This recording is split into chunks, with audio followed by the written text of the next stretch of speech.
o ver una película y comenzar a verla en la mitad. Pregunta, ¿vas a comprender la película? ¿Vas a comprender la historia sin tener el principio y sin tener el final? Saben que Dios nos da el principio y el final de la vida aquí en la Biblia. El principio y el final de la historia ya está aquí. ¿Para qué? Para que en el presente, en la mitad, en la trama, podamos comprender por qué estamos aquí y hacia dónde se dirige esta historia.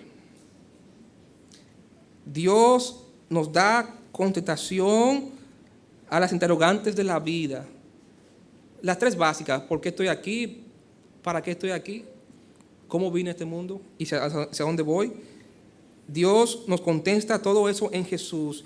Y aquí encontramos, en primer lugar, el testimonio del apóstol Juan. Él dice, él escribe acerca de Cristo: en el principio era el Verbo. ¿Y quién es el Verbo? Jesús. Jesús, Dios el Hijo. Dice, en el principio era el Verbo. Él distingue las dos personas de la Trinidad. Okay, Jesús es Dios, pero él distingue las dos personas. Él dice, en el principio era el Verbo, que es Jesús, la palabra encarnada. Y el Verbo era con Dios, Dios el Padre. Y el Verbo era Dios, los dos en uno. Primero dice, en el principio era Jesús, el Verbo.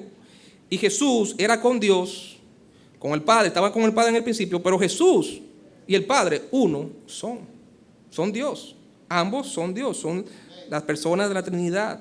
De manera que Jesús no fue un hombre simplemente que nació hace 2000 años en Belén de Judea y que impactó a la humanidad. Ese Jesús que impactó a la humanidad es Dios hecho hombre. Es el Dios que estaba en el principio de la historia de la humanidad.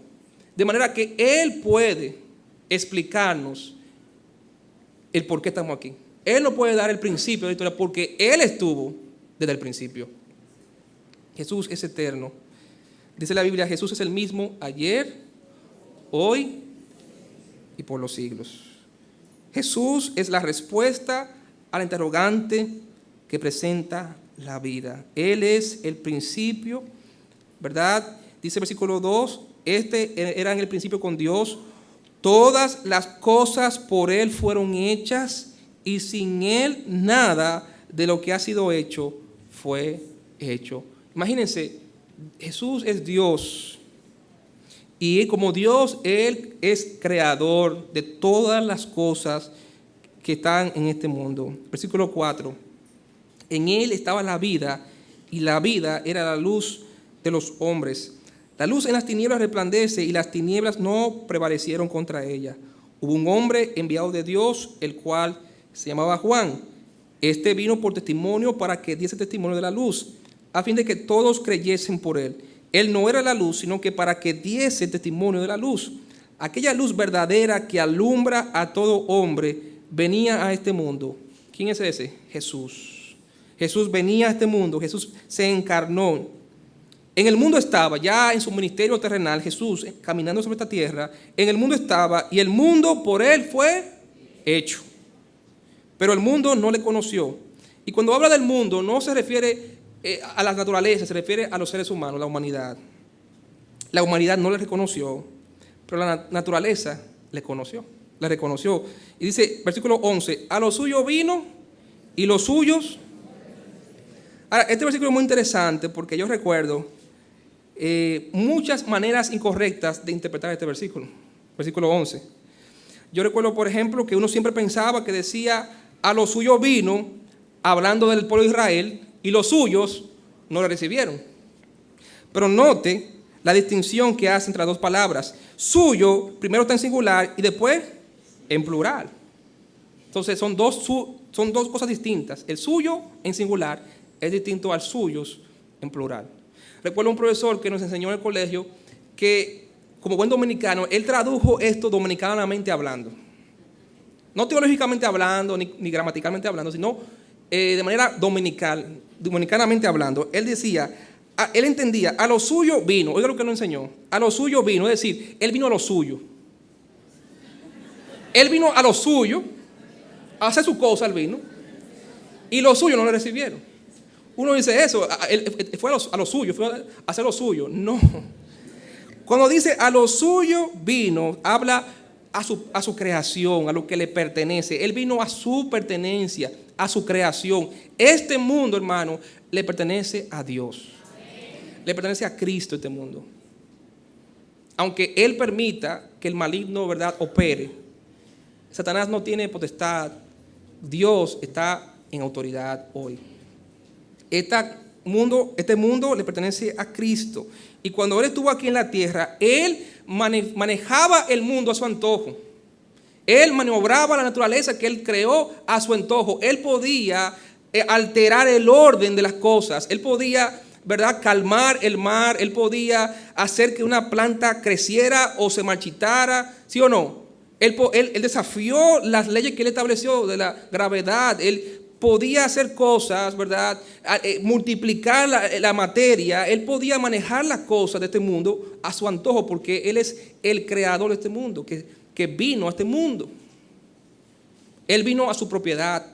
Este mundo le pertenece a Dios, y algún día Él mismo va a restaurar este mundo. Pero después dice, y los suyos no le recibieron, hablando en plural de su pueblo, los judíos, Israel, el pueblo que Él estableció con su amigo Abraham.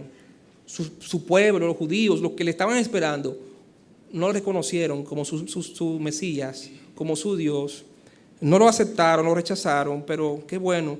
El versículo 12 que dice, mas a todos los que le recibieron, a los que creen en su nombre, le dio potestad de ser hechos. Y ahí estamos usted y yo, hermano. Aquellos que sí hemos recibido a Jesucristo y hemos creído en Él, Él nos ha hecho hijos de Dios. De manera que Jesús nos da las respuestas al interrogante de la vida. Él es la respuesta a nuestro origen, a la vida. Ese es el testimonio que da el apóstol Juan. Ahora vamos a ver el testimonio que da Juan el Bautista. Aquí mismo en San Juan capítulo 1, versículo 29. San Juan 1, 29. Dice, el siguiente día vio Juan a Jesús que venía a él y dijo, he aquí el Cordero de Dios. ¿Qué hace? He aquí el Cordero de Dios que quita el pecado del mundo. Jesús es la respuesta divina a la interrogante ¿de qué? Del pecado. Jesús es la respuesta divina para el interrogante del pecado. Juan el Bautista, ese precursor de Cristo, ese hombre que Dios levantó en el espíritu y el poder de Elías para otra vez, para preparar el terreno de Israel para la venida del Mesías. Este hombre, cuando vio a Jesús por primera vez, lo señaló como la respuesta al pecado del hombre. He aquí el Cordero de... No le llamó Jesús, no le llamó Señor, le llamó respuesta al pecado. Cordero de Dios que quita, que erradica, que elimina la maldad y el pecado. Cristo es la respuesta de Dios al problema, a la problemática, al interrogante de la maldad en este mundo. ¿Por qué, si Dios es bueno, existe la maldad? ¿Por qué, si Dios es un Dios tan bueno, permite esto y aquello? Bueno, Él no es el que causante de eso. Eso es consecuencia de nuestro pecado. La maldad no fue creada por Dios. Nosotros elegimos el pecado. Nosotros cedimos ante la tentación del maligno y traímos como consecuencia el pecado al mundo perfecto que Dios creó en el principio. Y hoy lo que sufrimos es las consecuencias de ese pecado que entró en el corazón del hombre y a través del hombre al mundo. Jesús es la respuesta al pecado. Jesús es la contestación divina al pecado. Y interesante, en el versículo más adelante, 35, Juan 1:35, dice, el siguiente día, otra vez, estaba Juan y dos de sus discípulos, y mirando a Jesús, que andaba por allí, dijo, ¿y qué dijo? He aquí otra vez el Cordero de Dios. Le oyeron hablar los dos discípulos, ¿y qué hicieron? Los discípulos de Juan, que seguían a Juan el Bautista, cuando vieron que Juan señaló a Jesús como el que iba a quitar el pecado, dejaron de seguir a Juan y siguieron ¿a quién? Siguieron a Jesús. Muy lógicamente. Si tú no, Juan, no eres la respuesta a nuestro problema, y él es la respuesta, ¿qué vamos a hacer? ¿Vamos a seguirlo a él? O sea, si contigo no podemos resolver nuestro problema de pecado, y ya nos bautizamos contigo, porque recuerde que Juan, ¿qué hacía Juan? Bautizaba a la gente para arrepentimiento del pecado, pero su bautismo no eliminaba los pecados. No crea que el bautismo, como dijimos en la clase de bautismo, no salva a nadie el bautismo. El bautismo no salva a nadie.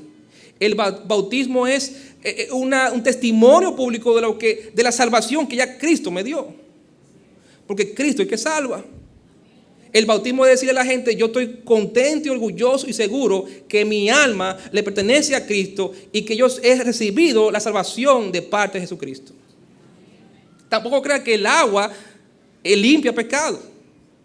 No crea usted que sus pecados van a ensuciar el agua de la piscina y que otro no se va a poder bañar, no se va a poder bautizar. Y que vamos a tener que echarle cloro, cada vez que se bautiza a alguien, echarle cloro porque tus pecados se quedan ahí en el agua. No.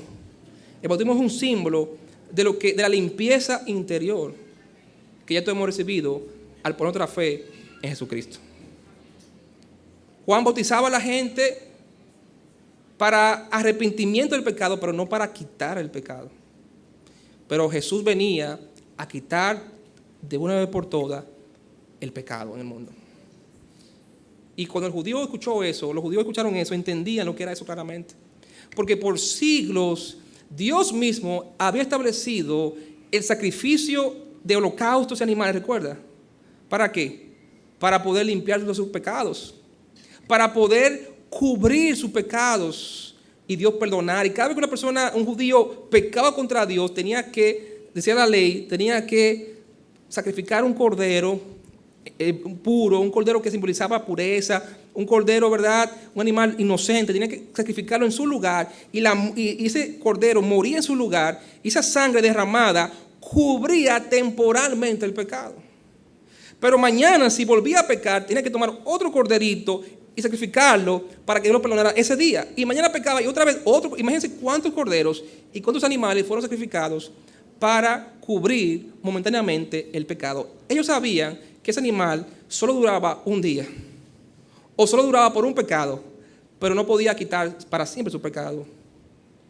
Pero miren lo que dice la palabra de Dios en Hebreo, por favor.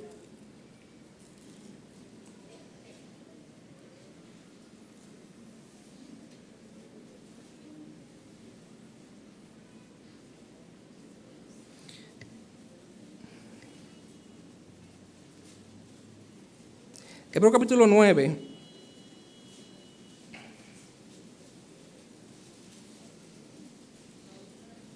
El capítulo 9, versículo 28.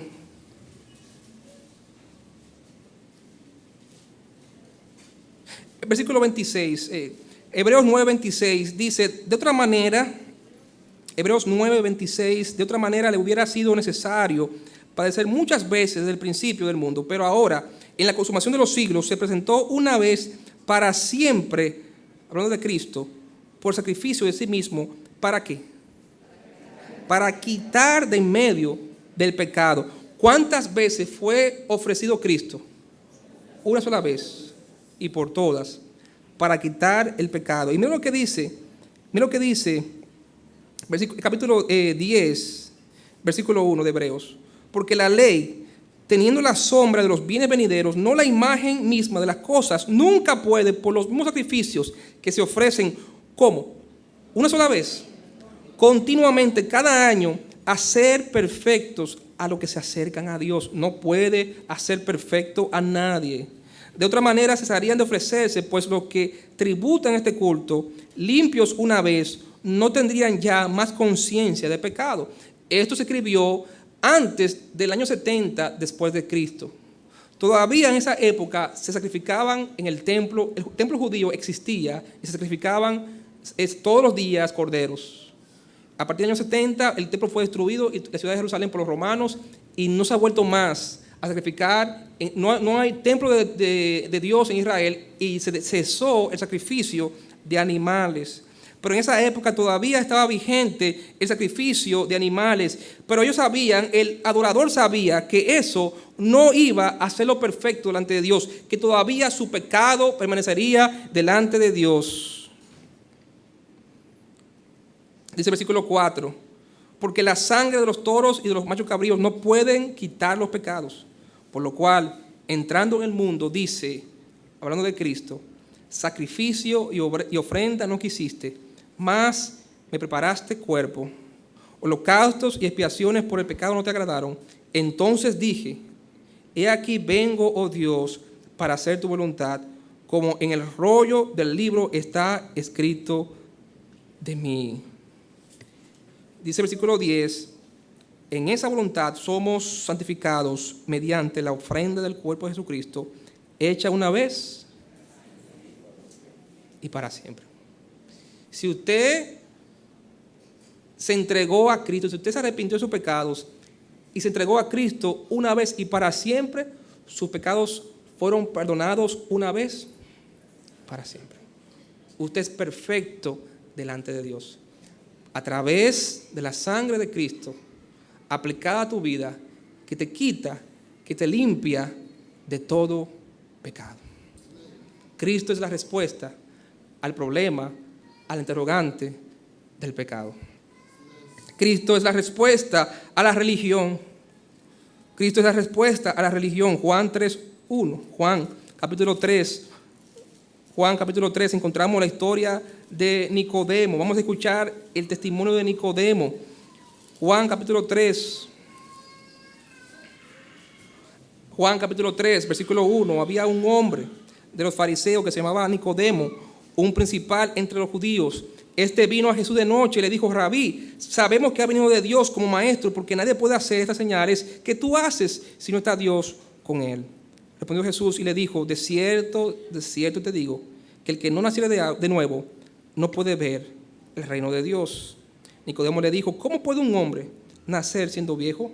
¿Puede acaso entrar por segunda vez en el vientre de su madre y nacer?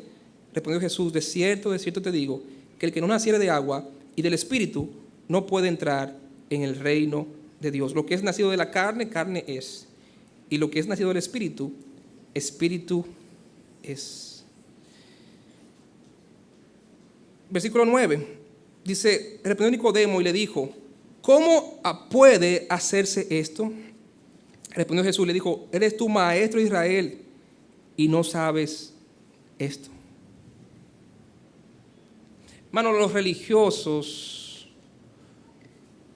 dice la Biblia, muchos de ellos son ciegos, guías de ciegos.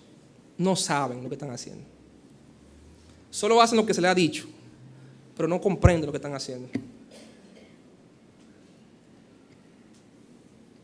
Este hombre era un maestro religioso del judaísmo, era un rabino de lo más importante de su época, y él estaba todavía lleno de ¿qué? De preguntas. Lleno de preguntas. Imagínense, un hombre que estaba llamado a guiar espiritualmente una nación completa, estaba lleno de preguntas sin contestación. ¿Cómo podía pararse sin tener las respuestas a preguntas tan básicas como cómo una persona puede ser salvo e ir al cielo? Pero hay muchos líderes religiosos en nuestro país y en el mundo que predican semana tras semana y ellos no saben cómo ser salvos. Ellos no saben cómo ir al cielo. Ellos mismos no están seguros de su salvación. Ellos ni saben cómo se puede ser salvo. Ellos solamente saben que haciendo estos ritos tú puedes alcanzar el favor de Dios y posiblemente después de muchas oraciones y limosnas puedes llegar al purgatorio y quizás con muchas otras ofrendas a la iglesia y oraciones y ritos tú puedes quizás llegar al cielo, quizás, pero no le dan certeza de salvación a nadie porque ellos mismos no saben cómo ser salvos. Tienen muchas preguntas sin responder y este hombre vino con muchas preguntas. Ahora, como maestro de la ley, como maestro religioso, no se podía dar lujo de ir de día a Cristo, ¿sí o no? ¿Cuándo fue que fue el maestro Nicodemo? De noche, muy oscuro de noche, en privado, a solas, en secreto, para que nadie viera al ministro yendo a donde este hombre carpintero que no era miembro de ninguna, ni había asistido a ninguna escuela rabínica de su época. Jesús no fue a ninguna escuela rabínica para preguntarle a este hombre, por vergüenza a los judíos, fue de noche. Y Jesús le dijo, ven acá, pero tú que eres maestro por tantos años y tú no sabes lo básico de la vida cristiana, de la vida espiritual. No. Pero así se encuentran muchos religiosos, porque la religión, hermanos, nunca fue el plan de Dios. La religión es el camino que el hombre hace para llegar al cielo. Son caminos que el hombre ha establecido para llegar al cielo. Son caminos que dice la Biblia que le parece que son caminos de vida, pero al final son caminos de muerte. No, el deseo de Dios siempre fue establecer una relación con nosotros. Y la Biblia dice que dice la Biblia en Romanos 3:1 que no hay nadie justo, Romanos 3:10, no hay nadie que sea justo sobre esta tierra. Todos nos hemos desviado a una y nos hemos hecho que inútiles. Cualquier esfuerzo humano para poder alcanzar el perdón de Dios y la salvación de Dios es inútil. Dice, no hay nadie que busque a Dios. Nadie busca a Dios. La Biblia enseña que es Dios el que viene en busca del hombre perdido. Es Dios el que viene a buscar y a salvar lo que se había perdido. Y ese Dios que nos ama y que vino a buscarnos y a salvarnos, ha establecido en su Hijo Jesucristo el camino al cielo. Esa es la verdadera religión. No es yo esforzándome por llegar al cielo, es yo recibiendo lo que Cristo me trae del cielo. Es establecer una relación personal con Dios, una relación que ha sido rota por mi pecado y el pecado de Adán. Esa relación que fue rota en el principio, cuando el hombre pecó, su primera reacción fue esconderse de Dios. Cuando el hombre, dice la Biblia, que caminaba a la luz del día en comunión con su Creador, el pecado, dice la Biblia, que ha hecho separación entre el hombre y Dios. Hay una gran brecha entre el hombre y Dios, porque el pecado, nuestro pecado, nos separa de un Dios santo. Pero en Cristo Dios quiere reconciliarnos con Él, para que otra vez tengamos la sonrisa de Dios sobre nuestras vidas, que otra vez podamos tener esa relación estrecha y directa con el Padre. Ya no veamos a Dios como un juez castigador, sino como un amante Padre celestial. Pero la religión no puede dar esas respuestas. La religión son ritos vacíos, repetitivos, sin sentido. La gente va, hace los ritos y al final sigue vacía como llegó. Pero aquel que conoce a Cristo conoce la verdadera religión, que es una relación directa y real con el Padre a través de su Hijo Jesucristo. Número 4, Cristo es la respuesta a los vicios. Cristo es la respuesta a los vicios. Juan capítulo 4.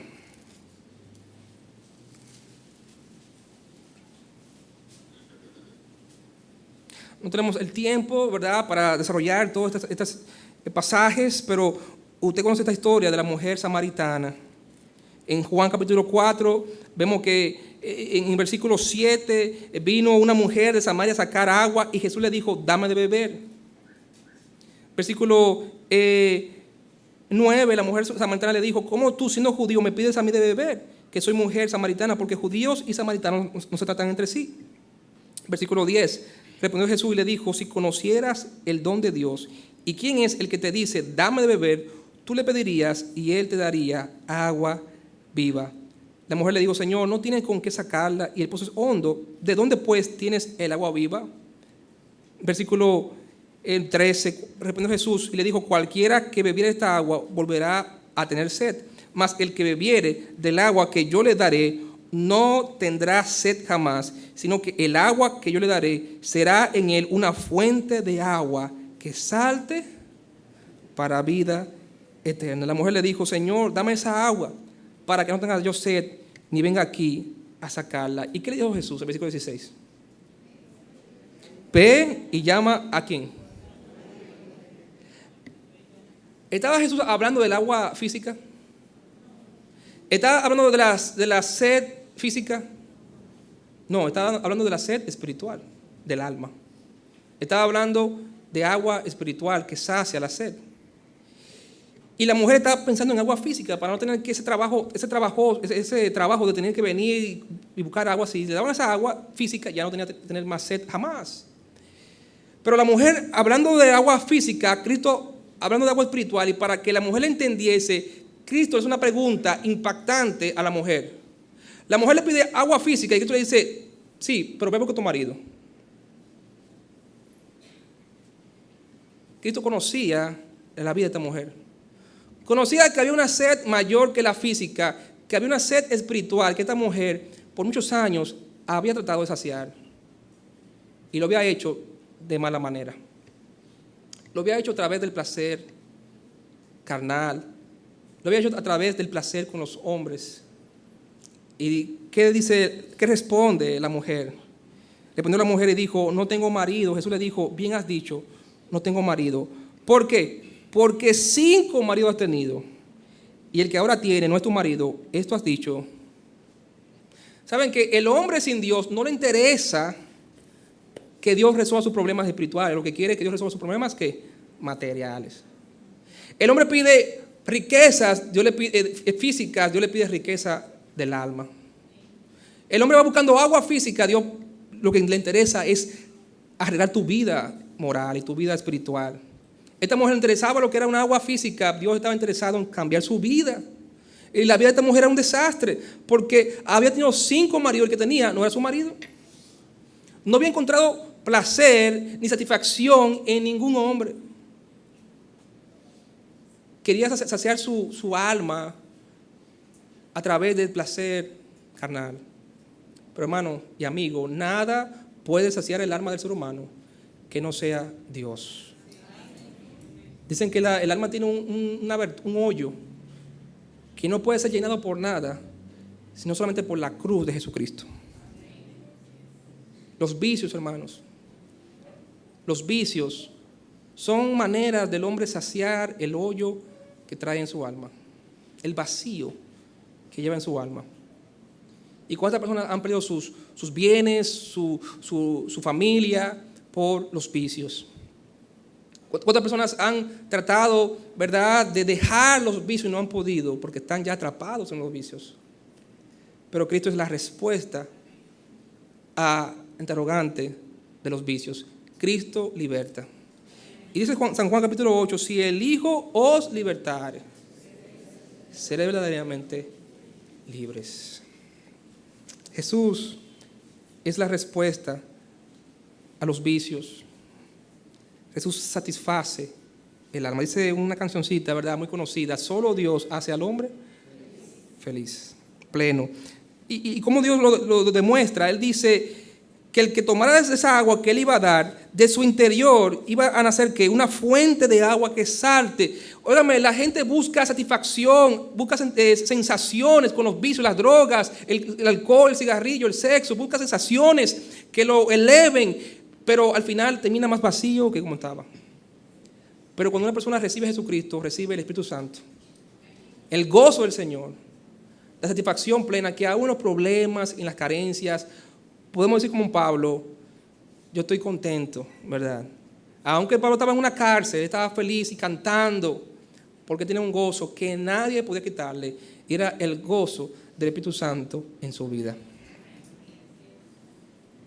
Hay un famoso artista que escribió una canción, se convirtió a Cristo, y él escribió una canción donde él claramente hablaba de que él sustituyó todos esos vicios que él tenía, que él pensaba que necesitaba para poder vivir, para poder lidiar con sus problemas, por el Señor Jesucristo. Él decía: yo no necesito nada de esas cosas para ser feliz.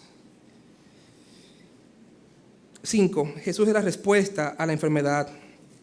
Juan capítulo 5, versículo del 1 al 9. Usted conoce esta historia del paralítico de Betesda. Juan 5, del 1 al 9. Dice, versículo 1, después de estas cosas había una fiesta de los judíos y subió Jesús a Jerusalén.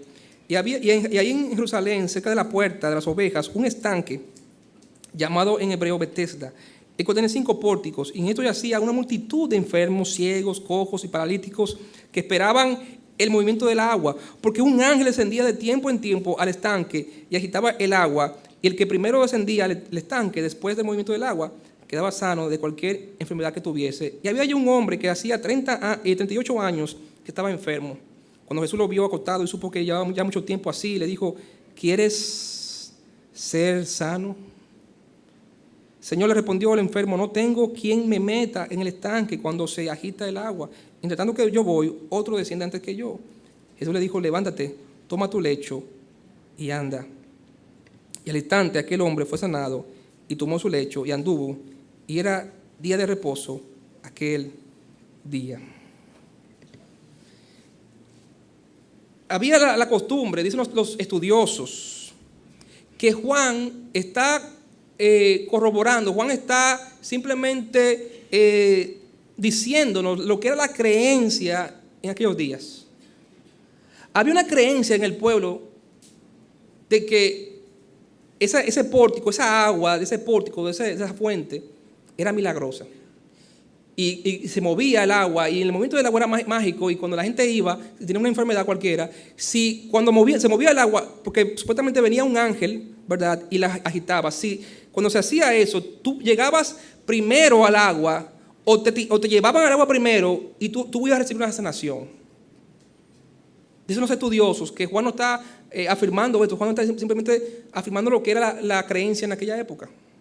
Y este hombre tenía 38 años y no había podido llegar primero al agua. 38 años intentando poder ser el primero en llegar al agua cuando el ángel descendía y movía el agua. Otros se le adelantaban a él. Él no había podido llegar. Tenía 38 años tratando de llegar para poder ser sanado. ¿Y cuánta gente hay por ahí prometiéndole a gente sanación por ahí, sanación por ahí? Y lo que están es robándole su dinero, robándole sus años de vida, robándole sus esperanzas, ¿sí o no? ¿Cuánta gente abunda por ahí en el nombre del Señor prometiendo sanación y aquí sanación y que sé yo qué sanación, y gente perdiendo su dinero y sus esperanzas y su tiempo creyendo en milagreros y no creyendo en Cristo, no creyendo en Dios que es el que puede sanar? Nosotros creemos en milagros, hermanos. Nosotros creemos en sanación. No importa qué enfermedad, Dios la sana y somos testigos de eso. Amén. Pero creemos no en milagreros ni sanadores, creemos en el sanador que es el Señor. En el médico de los médicos que es el Señor. Y dice la Biblia claramente en Santiago, nos da el procedimiento bíblico para para que un enfermo reciba sanación, es llamar a los ancianos de la iglesia, orar por él, ungirle con aceite, y la oración del justo, ¿qué? Puede mucho. La oración del justo, de cualquier persona cristiana justa, que le ore a Dios con fe, y si es su voluntad, Dios sana a esa persona. Y usted puede orar por enfermos. Y si el Señor le place, Él puede usarle a usted como medio de sanación para una persona. Él puede sanar a esa persona porque usted ha orado. Pero es Él que lo hace. Y Cristo es la respuesta a la enfermedad. Las enfermedades son producto del pecado. Y eso le duele a Dios ver el sufrimiento del hombre. Pero Cristo, dice la palabra de Dios, que Dios amó tanto al mundo que ha dado a su Hijo unigénito. Cristo es la respuesta a toda enfermedad. Y una de las bendiciones de la salvación de Cristo, una de las obras de Cristo en la cruz, no era solamente cargar con nuestros pecados. Él también quería cargar con nuestras enfermedades y con nuestras dolencias. Jesús ha venido no solamente a salvar el alma, Él ha venido a sanar el cuerpo. Y Él lo hace. Él lo hace cuando oramos con fe, Él lo hace. Y Jesús sigue sanando hoy. Y hay muchos hermanos aquí, muchos ejemplos de personas desahuciadas que Dios los ha sanado. No tenemos el tiempo para continuar Esta noche, Dios mediante, continuaremos. Pero, bueno, vamos a continuar. La semana que viene continuaremos. Esta noche el hermano Tulio Varina va a predicar. La semana que viene continuaremos con este mensaje. Jesús es la respuesta a todos nosotros. Nos quedan todavía 5 puntos más, 5 aspectos más que Cristo puede satisfacer y Él vino a satisfacer. Pero mi pregunta para concluir esta mañana con este mensaje es: ¿estás tú buscando? ¿Tienes tus preguntas? Decía el libro de formación humana y religiosa que se imparte en las escuelas públicas del país que el ser humano es un ser cuestionador, es un ser curioso, es un ser lleno de preguntas. Este libro reconoce que el ser humano no ha podido responder a esas preguntas. Pero la Biblia afirma en Juan 3:16 que Dios en Cristo responde todas nuestras preguntas e inquietudes de la vida. ¿Tienes tú a Jesucristo en tu vida? Si lo tienes, tienes en Él la respuesta a todos tus problemas, a todas tus preguntas. Se encuentran en Él y en su palabra. Pero todavía tú no tienes a Jesucristo, tú andas en tinieblas. Cristo es la luz que nos alumbra y nos guía a la verdad. Porque Él es la verdad. Él dijo: yo soy el camino, la verdad y la vida. El camino al Padre, la verdad que estamos buscando, la respuesta, Él es la respuesta. Y la vida plena en esta tierra y la vida eterna en el cielo. Vamos a orar.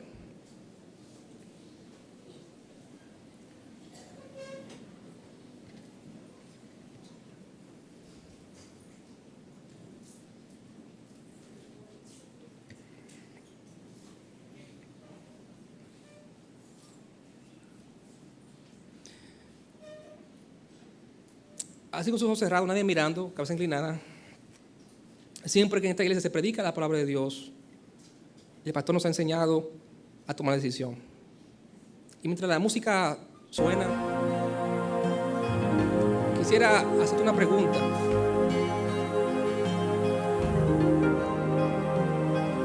Quisiera preguntarte: ¿cuáles son las inquietudes que tú tienes? ¿Estás todavía tú inseguro de la vida? ¿Te tortura esas preguntas? ¿Tienes tus dudas acerca de tu matrimonio? ¿Tienes tus dudas acerca de tu familia? ¿Tienes tus dudas acerca de tu negocio? ¿Tienes tus dudas acerca de la estabilidad? ¿Tienes tus dudas? ¿Tienes tus traumas? ¿Tienes tus interrogantes? ¿Tienes tus carencias en tu vida, quizás de tu hogar, de tu crianza? Quizás en la vida tú has tenido situaciones difíciles que has pasado y te han producido muchas interrogantes, carencias, necesidades en tu vida. Yo no sé. Dios sí lo sabe. Dios mira a fondo. El hombre solo puede ver lo que está delante de sus ojos, pero Dios mira el corazón. Dios sabe lo que está en tu corazón. Y cuando la mujer pedía agua, Dios buscaba darle una agua mejor, darle la satisfacción, darle la plenitud, darle la paz, darle la estabilidad que esa mujer anhelaba tener y que no había encontrado en nadie más. Quizás tus problemas sean con los vicios y tú te has preguntado cómo salir de tus problemas, de tus vicios que me atan y me destruyen y destruyen a mi familia. Quizás tú estás aquí con inquietudes religiosas. Quizás tú has estado buscando de Dios, has estado buscando de iglesia en iglesia y no has encontrado la respuesta. La respuesta no está en una iglesia tal o tal. La respuesta está en Jesús. Habrá alguien aquí que dice: Pastor Joel, yo esta mañana el Señor me ha hablado. El Señor me ha mostrado claramente que en Él se encuentra la salida, en Él se encuentra la respuesta, en Él se encuentra la solución. Solo en Jesús hay salvación, solo en Él se encuentra solución a estos problemas. Y dice, Pastor Joel, yo quiero esta mañana recibir a Jesucristo en mi vida y aceptarlo como mi Señor y Salvador. Habla bien así. Déjame ver tu mano alzada es señal de que tú quieres esta mañana recibir a Jesucristo en tu vida. Habrá alguien así, un amigo o una amiga que dice, Pastor, yo no soy salvo. Y yo he estado por mucho tiempo torturado por preguntas e interrogantes en mi vida sin responder.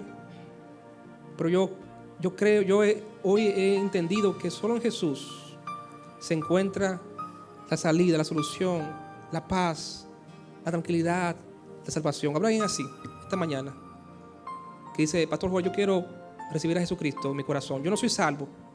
Yo ando en tinieblas. Yo quiero andar en la luz. ¿Habrá alguien así? Alguien así. Y un hermano, una hermana orará contigo y te mostrará cómo tú puedes recibir a Jesucristo en tu vida. ¿Habrá alguien así?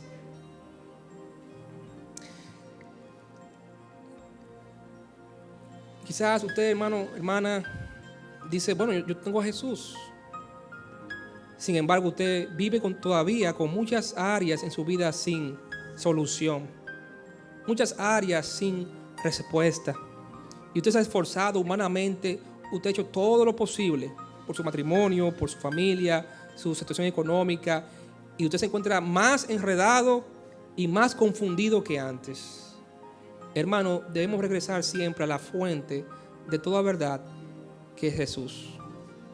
Jesús es la respuesta a todos nuestros interrogantes, a todos nuestros problemas. Es tiempo que usted, hermano, te rinda al Señor Jesucristo, no para salvación, sino para que Él señoree en tu vida y tú dejes que Él sea el que guíe tu vida y que sea el que te dé las respuestas y las salidas a tus problemas. Deja de luchar solo.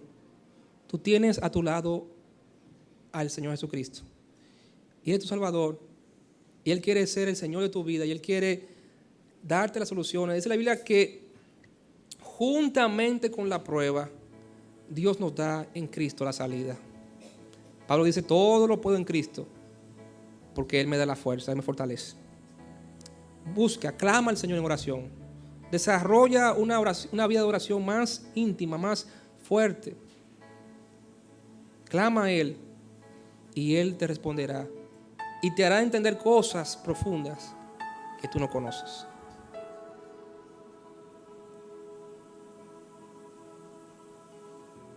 Hermano, también tenemos que compartir a Cristo. Comparte a Cristo con otros. Muchas veces nos confundimos también como cristianos y pensamos que la psicología y que la ciencia son la respuesta para todo. Y tú sabes que no. Cristo es la respuesta. Cristo es lo que la gente necesita. No te avergüences de compartir a Jesús con los demás, porque Él es la respuesta de Dios a este mundo. Prediquemos más la palabra, prediquemos más a Cristo, testifiquemos más del Señor, compartamos con otros nuestra esperanza, la esperanza que tú y yo tenemos en Cristo, compartámoslo con los demás. No seamos egoístas. Hay un mundo que gime y está en aflicción y destrucción, y solo en Jesús se halla la respuesta. Padre Celestial, gracias, Señor, por tu palabra. Ayúdanos, Señor, a cada día, Señor, acudir a ti. Tu palabra dice que separado de ti nada podemos hacer.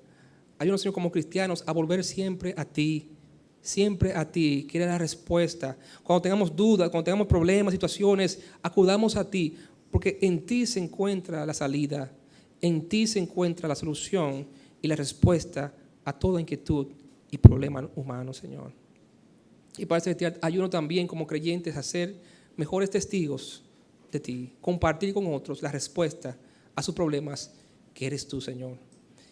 Padre Celestial, mira, los amigos están aquí presentes y que escucharon este mensaje, Señor, y que todavía no han hecho una decisión de fe, todavía no han dado el paso de fe, de entregar su vida a Cristo, no han dejado que Cristo entre en su vida y los guíe. Ellos quieren seguir guiando su vida por sí mismos. Padre, yo te ruego que tú hagas una obra poderosa y que, Señor, al finalizar este culto o el transcurso del día o de esta semana, puedan ellos rendirse a ti y entregar sus vidas y sus almas a ti.